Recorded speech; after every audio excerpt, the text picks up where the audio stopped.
करेंगे स्पाइसेस की, किस तरीके की डिमांड यहाँ से नजर आ रही है और प्राइसेस को लेकर क्या आउटलुक बनता हुआ दिख रहा है। अंकित, सबसे पहले आपसे क्वेश्चन रहेगा, फिलहाल की स्थिति पहले तो समझना चाहेंगे क्योंकि यहाँ पर काफ़ी हमने वेरीड प्राइस एक्शन देखा है पूरे ही स्पाइसेस के पैक में।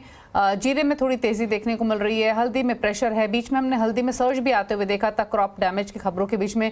फिलहाल किस तरीके की सिचुएशन है?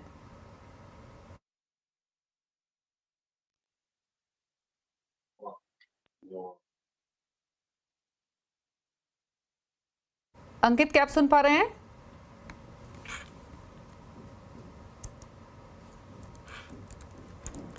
अंकित, आपको ऑडियो मिल रही है? ओके, चलिए अंकित से रिकनेक्ट करेंगे और उनसे बातचीत करके समझेंगे डिमांड सिनेरियो फिलहाल किस तरीके का बना हुआ है। लेकिन अगर हम टर्मरिक के खास तौर से बात करें तो प्राइसेस भले ही अंडर प्रेशर आते हुए दिखाई दिए हों, लेकिन बीच में क्रॉप डैमेज की खबरों के बीच में प्राइसेस सर्ज हुए थे।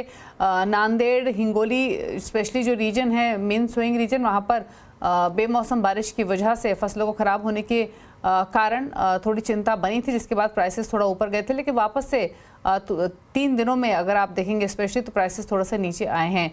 मांग कैसी बनी हुई है, किस तरीके की आवक है, फेस्टिवल डिमांड कैसी नज़र आ रही है, इन सब पर बातचीत करते हैं। अंकित हमारे साथ रिकनेक्टेड हैं। अंकित नमस्कार। पहले तो बताइए टर्मरिक के बारे में, क्योंकि हमने टर्मरिक में तेजी बनते हुए देखी थी क्रॉप डैमेज की खबरों के बीच में, स्पेशली नांदेड़ हिंगोली रीजन की वजह से, लेकिन वापस से प्राइसेस अंडर प्रेशर आए हैं। फिलहाल जीरा हो या हल्दी, किस तरीके का सिनेरियो बना हुआ है? Good evening Deepali ji. Deepali ji, turmeric के प्राइसेस जैसा कि हम जानते हैं काफी वॉलेटाइल रहे हैं during the last 18 months. We saw a high of around 200 rupees and then the prices retrace back to 130-140 levels. But अब इन लेवल्स पे हमको लगता है कि एक नियर टर्म बॉटम बन सकता है अराउंड 128-130 के आसपास। और इसके दो मेन रीजंस नजर आते हैं दीपाली जी। फर्स्टली, आगे जो आने वाले 4 से 5 महीने हैं वो फेस्टिवल्स के कारण और पाइपलाइन जो है वो रिलेटिवली एम्प्टी है। तो इन दो कारणों की वजह से मुझे लगता है कि कंसिस्टेंट डिमांड बनी रहेगी। एंड सेकेंडली, अगर हम स्टॉक लेवल्स की बात करें तो प्रोडक्शन और कंजम्पशन सेंटर्स मिला के वी एस्टिमेट कि 35 लाख बैग्स के आसपास होना चाहिए, जो कि एक अच्छी डिमांड आने पर एक हैंड टू माउथ सिनेरियो भी बन सकता है। और अगर वैसा कोई सिनेरियो बनता है तो we can expect the prices to be a little bullish and we can expect levels of around 160-170 as well. तो टर्मरिक में ओवरऑल हमें डिमांड फिर कैसे एक्सपेक्ट कर रहे हैं अंकित, अगर इनिशियल ट्रेंड्स को देखें तो? डिमांड अच्छी रहने की उम्मीद है। आगे आने वाले 3-4 महीने डिमांड अच्छी रहेगी बिकॉज ऑफ फेस्टिवल्स। और पाइपलाइन जो है दीपाली जी थोड़ी सी एम्प्टी है relatively when compared to previous years. तो इस वजह से डिमांड वुड बी गुड। और अगर हम सोइंग नंबर्स की बात करें, the sowing numbers like we had discussed earlier also around 30-35% higher है when compared to the 2024 crop. And we expect the 2025 crop to be around 85-90 lakh bags. हमने personally survey किया था तमिलनाडु रीजन में लास्ट वीक। स्टैंडिंग क्रॉप बहुत ही अच्छा लग रहा है और आगे आने वाले साल में अच्छी क्रॉप, अच्छी क्वालिटी आने की उम्मीद है। ओके, वहीं अगर जीरे की बात करें अंकित, तो यहाँ पर दो तरीके के क्यूज देखने को मिल रहे हैं। एक तरफ तो डोमेस्टिक और एक्सपोर्ट डिमांड काफ़ी रोबस्ट नज़र आ रही है, लेकिन हायर प्रोडक्शन के भी एक्सपेक्टेशंस हैं। स्पेशली जो गुजरात राजस्थान रीजन है वहाँ पर सब्सटेंशियल इंक्रीज हमने कल्टीवेशन एरियाज में देखा है। तो ये डिमांड वर्सेज अवेलेबिलिटी सिनेरियो कैसा दिख रहा है फिलहाल जीरे में? Deepali ji, jeera has been trading in a broad range of 220 to 300 since the last 8 months to 10 months. तो मुझे लगता है कि this range bound scenario is going to continue for a while before we get any positive और negative triggers. जैसा कि आपने कहा, एक्सपोर्ट और डोमेस्टिक दोनों ही डिमांड बहुत ही कंसिस्टेंट रही है, रोबस्ट रही है। और सप्लाई भी at the same time it's very staggered. किसान के पास भी होल्डिंग कैपेसिटी ज़्यादा हो गई है। द क्रॉप वॉज गुड 2024 का।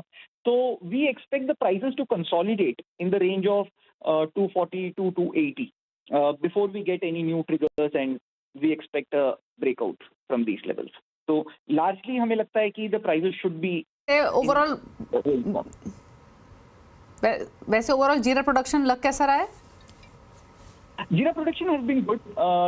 Since the prices were high, farmers have, like we all know, sowing अच्छी रही है, the farmers have taken care of the crop, और जो मार्केट में माल आ रहा है वो भी the quality is nice, the quantity is good, the acreage has been nice, तो we expect the supply to be very consistent and staggered before the next crop arrives. So the demand and supply दोनों ही मतलब consistent रहने की उम्मीद है, जिसकी वजह से कि prices मुझे consolidate होते हुए नजर आ रहे हैं during the next 4 to 5 months. Okay तो रेंज क्या रह सकती है आपके हिसाब से नेक्स्ट 4-5 मंथ्स में अगर if they consolidate? The Jeera should trade in the price range of around 242, 280, 290. That is what we think before any new trigger comes. तो अभी ऐसा कोई ट्रिगर नहीं लग रहा है कि कोई प्राइसेस में कोई भी ब्रेकआउट या ब्रेकडाउन हो सकता है. तो this should be the broad range 250 to 290. That is the range we are looking at. Okay और अंकित क्विकली कोरिएंडर के फंडामेंटल्स कैसे दिख रहे हैं, क्या व्यू प्राइसेस पर? कोरिएंडर में दीपाली जी थोड़ा सा तेजी का माहौल था, but somehow the market was not able to absorb the new crop that was coming to the market, जिसके वजह से कि we saw the prices come down from 78 to 68, 69, 70 level. वहाँ पे मुझे लगता है कि एक बॉटम बन गया था. We have seen the prices rebound to 74 level, and we have a positive outlook on coriander prices. कहीं भी मतलब ये prices again 80, 85, 90 retest कर सकते हैं. So we are a little bullish as far as coriander is concerned. Okay चलिए शुक्रिया अंकित quickly spices पर अपने कमेंट्स शेयर करके फंडामेंटल्स डिस्कस करने के लिए और प्राइसेस पर व्यू देने के लिए. आगे बढ़ेंगे और बात कर लेते हैं